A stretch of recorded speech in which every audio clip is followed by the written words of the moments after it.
In this activity, you're going to make use of some slightly more advanced design principles.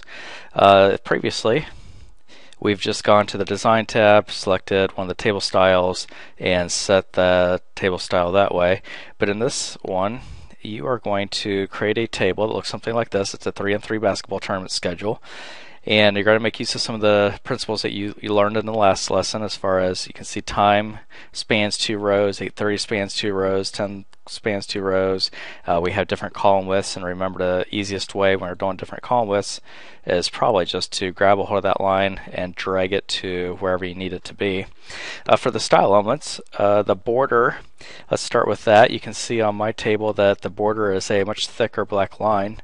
So to do that, I'm going to come over here to the Design tab and go to my borders.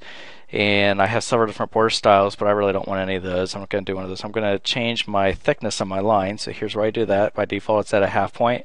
I'm going to go down here and change it to like 4.5 points. And if I wanted to change a color, which I don't need to in this one, but if I wanted to change it, I would change that first. And now after selecting that, you'll see when I put my mouse over this, it's like that little pen. If I wanted to change individual borders, I could click on those individual borders and I could change them one at a time. But since I'm changing every one of them, that would be a little bit tedious and take a while. So instead of doing that, I'm going to select the whole table, and then, oops, I accidentally went out of my table, didn't mean to do that. Go back here to my design, there we go. And I'm going to go to this option right here, borders, and go down to all borders.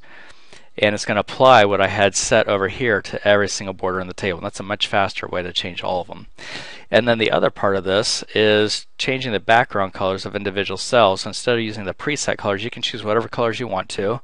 And all you have to do for that is on the same Design tab right over here where you see shading, I'm going to click on one of my cells and click shading and change it to whatever color I want to.